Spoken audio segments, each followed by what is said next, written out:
Deepali Joshi.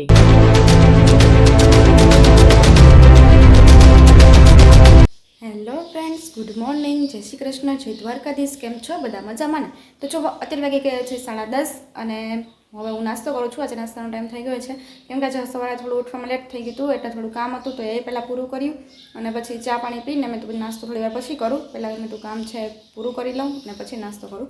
તો બસ અત્યારે નાસ્તો કરું છું. નાસ્તાની અંદર આજે છે મગ, આજે સવારે બનાવ્યા હતા અને જે રાતે છે પલાળીને રાખી દીધા હતા, તો સવારે આજે બનાવ્યા. મગ છે બ્રેકફાસ્ટ માટે બહુ જ સારા, સવારે ખાવાથી એમાંથી પ્રોટીન હોય આપણે ઘણું બધું મળે. અને સાથે છે બનાના, ફ્રૂટ છે ઘણા બધા છે, એપલ ને, પણ હું અત્યારે એક બનાના ને થોડા મગ છે એ બ્રેકફાસ્ટની અંદર લઈશ. અને ત્યાર પછી લંચની તૈયારી કરવાની છે, રસોઈ બનાવવાની થશે કેમ કે 10:30 તો થઈ ગયા છે. નાસ્તો કરી લઈશ ને પછી બીજું થોડું કામ છે એ પૂરું કરીશ ને થોડા વાસણ છે એ કરવાના છે તો એ કરી લઈશ. અને ત્યાર પછી રસોઈ બનાવવાની છે. તો આજે રસોઈની અંદર વિચાર છે કે કઠોળનું શાક બનાવું કે પછી લીલોતરી કોઈ બનાવું. હવે જોઈએ શું કરવું એ, કેમ કે બધાને જે ભાવતું હોય એ બનાવવું પડશે. તો હવે વિચારું છું કે શું કરું. બાકી દાળ ભાત તો બનાવવાના જ છે અને સાથે આજે મીઠી સેવ ખાવાનું મન છે બધાને. જે ઓલી પરશુદીની સેવ આવે ને મીઠી, બધા કહે છે કે આજે બનાવી દે, તો આજે હવે સેવ બનાવીશ. તો આજે અમારે લંચની અંદર પણ ઘણું બધું મેનુ છે અને ઘણું બધું બનાવવાનું છે, તો એમાં પણ થોડોક ટાઈમ લાગશે વધારે. તો પછી હું નાસ્તો કરીને થોડું કામ છે પૂરું કરીને પછી હું કરવા માંડીશ. બીજું જે લંચનું જે બધું છે એ કરવું પડશે તો એ કરીશ. અને હમણાં બસ જો નાસ્તો કરી લઉં ને પછી આપણે મળીએ.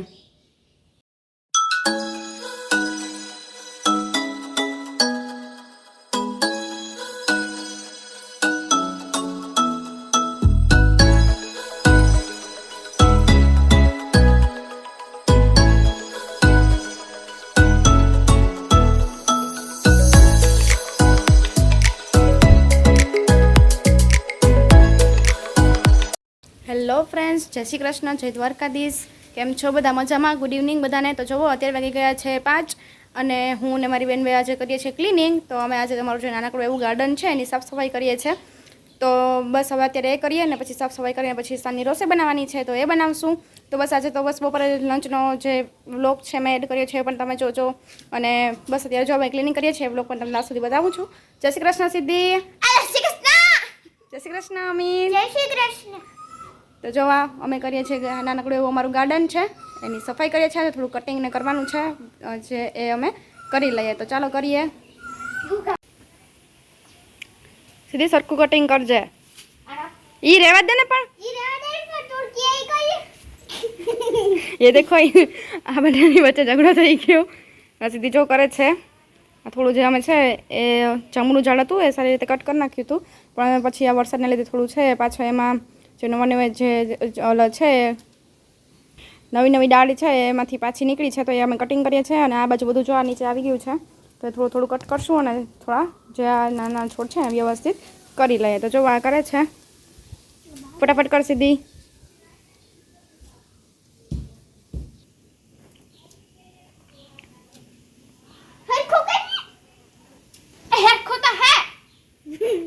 જો અમારી અહીંયા જે અમે રહીએ છીએ ગામડામાં તો ત્યાંની ભાષા મેર ભાષા. હા, મેરની ભાષા. હવે આપણે રહેતા હોય અહીંયા તો થોડુંક તો આપણી અંદર ઓબ્ઝર્વ થઈ જ જાય આજુબાજુનું જે બધું હોય એ. તો બસ નાનકડું એવું ગાર્ડનની અંદર તો મેં કેટલા બધા છોડ છે ઉગાડીને રાખ્યા છે. આ જો સરસ મજાનું મારું આસોપાલવ છે, કેટલા ટાઈમથી હું ટ્રાય કરતી હતી, તો હવે સરસ મજાનું થઈ ગયું છે. આ છે મનીવેલ. પછી આ જો મારી ફેવરેટ શેરડી છે એ મેં વાવી છે. પછી આ કેળનું ઝાડ છે, એમાં દેશી કેળા આવે છે. આ ઓલું સોલંગ શું કહેવાય આને, કંઈક કહેવાય છે કેળાને, કઈ પ્રજાતિ છે આની? સોનેરી કેળા. નાના નાના કેળા થાય છે આમાં. એની ચિપ્સ કે ન બને પણ એ ખાવા માટે ખૂબ જ સારા હેલ્ધી હોય છે. પછી આ જાંબુનું ઝાડ છે, જો પાછું થયું છે આમાં, ઈ થવા દઉં. પછી જામફળનું ઝાડ છે, ડોલરનું છે, ગુલાબ છે, એવા તો કેટલાય છે. પછી આ જો મારું સીતાફળનું ઝાડ છે, મને સીતાફળ પણ બહુ જ ભાવે છે. મારા મમ્મીએ વાવ્યું હતું. મારા મમ્મી છે એની એ વાવ્યું હતું. તો આ 7 વર્ષની અંદર તો હવે આમાં સીતાફળ પણ આવવા લાગ્યા છે. જો સીધી તમને બતાવે સીતાફળ, જો અહીંયા આવ્યું છે. એવા તો ઘણા બધા આવ્યા છે, ઊંચા છે, પણ હવે આ પાકશે પછી અમારે ખાવાના છે. ના દેખાણ. દેખાણ આ જુઓ બીલીપત્રનું ઝાડ છે. હર હર મહાદેવ બધાને. તો આમાં દરરોજ અમે પાણીને બધું આમાં નાખીએ છીએ કે અમે મંદિરે ના જઈ શકીએ તો કંઈ નહીં, પણ એક બીલીનું છોડ છે એની અંદર પણ આપણે પાણી એડ કરીએ તો એ બહુ જ સારું. પછી આ બીજું પણ આસોપાલવ છે. પછી આ મારી જુઓ જામફળી ઘણી બધી મોટી થઈ ગઈ છે. આ બીજી છે અને આ પપૈયાનું ઝાડ છે. તો આ એટલીક જગ્યાની અંદર તમે કેટલા બધા જે છોડ છે એમાં સ્ટોર કર્યો છો. અને આ છે આપણા આમળા, જે ઓલા ખાટા આવે છે એ નથી, એ મોટા આમળા આવે છે એ છે, એ ઉગાડ્યા. અને આ છે આપણો આંબો. તો ચાલો હવે અમે આનું કટિંગ કરીએ. અને તુલસીજી તો ઘણા બધા છે, મને તો તુલસીજી બહુ જ ગમે છે. વરસાદ છે જે નમી ગયા છે નીચે, આપણે પગની અંદર ના આવે એ માટે હું થોડા અને કટ કરીશ.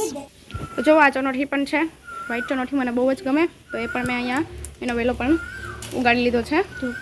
તો તમે જોઈ શકો છો સરસ મજાની ચનોઠી છે વ્હાઈટ. હવે રેડી થઈ ગઈ છે. અને જોવો ગાઈસ, આ હું પોરબંદરથી એક આ કુંડું લઈ આવી હતી. એમાં મેં ગુલાબનું ઝાડ છે ઉગાડ્યું છે અલગથી. તો અમે જો સરસ મજાનું ગુલાબ આવ્યું છે. અને મને બધા છોડનો અને વૃક્ષનો બહુ જ શોખ છે, તો અમે બધા આ ઉગાડીએ છીએ. અત્યારે હવે ફ્રી હતા તો બધું ક્લિનિંગ કરવાનું છે, તો મેં કીધું ચાલો ફ્રી છે તો કંઈક તો એક્ટિવિટી જોઈએ આપણે, તો સાથે સાથે વ્લોગ પણ બની જાય અને અમારું ક્લિનિંગ પણ થઈ જાય. તો જો અમે ક્લિનિંગ કરીએ. અને આ ચોનોઠી છે અમારી પાકી ગઈ છે, નીચે ના ખરી જાય એ માટે મારી બેન છે સારી રીતે એને અલગ કરી લે છે, એમાંથી તોડી લે છે. ફર્સ્ટ વાર જ આવી, મેં આને પણ 2-3 વર્ષથી આ ઉગાડી હતી, પણ હવે એકદમ સરસ થઈ ગઈ છે. હવે આમાં ચોનોઠી છે એ આવે છે.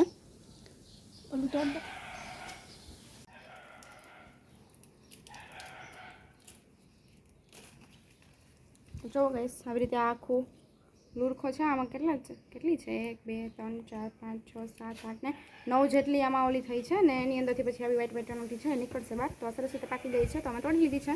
તો ચાલો હવે કટિંગનું કામ છે ચાલુ કરીએ, નહીં તો પછી ટાઈમ ઘટશે, પછી રસોઈનો ટાઈમ પણ થઈ જશે, તો રસોઈ પણ કરવી પડશે. તો એ કરશે. તો ચાલો હવે મને સીધીબેન કટર આપી દો હાથમાં. એ વાળ્યું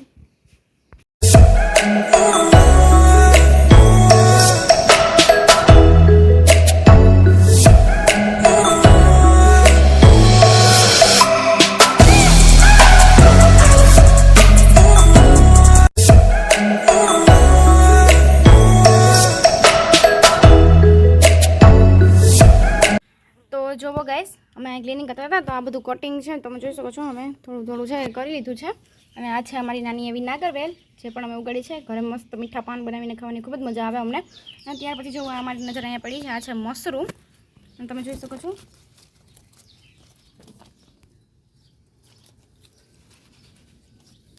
જો કેવું સરસ મજાનું. તો આ જો સુંદર મજાનું મશરૂમ છે એ મેં જોયું કટિંગ કરતી હતી. તો અહીંયા તમે જોઈ શકો છો આ એનું મૂળ છે નીચેથી. વરસાદની મોસમમાં તો બહુ જ જોવા મળે, અને મને તો બધું બહુ ગમે. તો મને ખબર નથી, પણ આજે કટિંગ કર્યું તો જોવા મળ્યું. અહીંયા પણ મશરૂમ ઉગ્યું.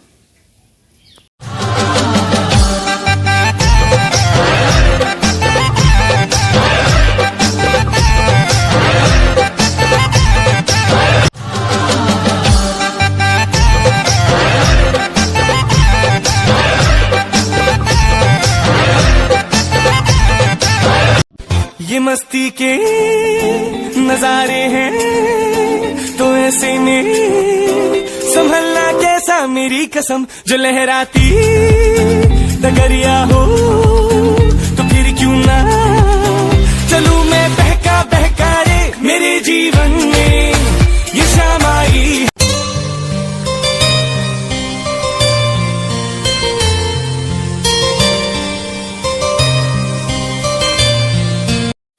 ये मस्ती के नजारे हैं तो ऐसे में संभलना।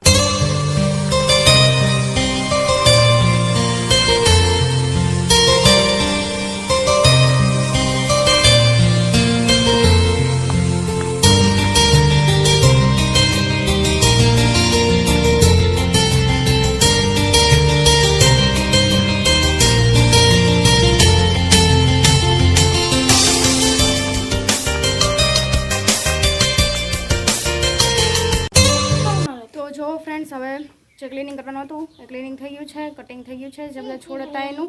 ને બસ હવે રસોઈ કરવાની બાકી છે, તો હવે રસોઈ બનાવીશ. તો હવે રસોઈમાં મેનુમાં શું બનાવવા છે કંઈ નક્કી નથી, તો હવે ડિસાઈડ કરીશ કે આજે શું બનાવવું, તો એ પણ તમને જોવા મળશે. તો આવા જ નવા વિડીયોઝના વ્લોગ્સ જોવા માટે મારી યુટ્યુબ ચેનલને લાઈક કરજો, શેર કરજો અને સબસ્ક્રાઈબ કરજો. Thank you, bye bye. મળીએ નેક્સ્ટ વ્લોગમાં.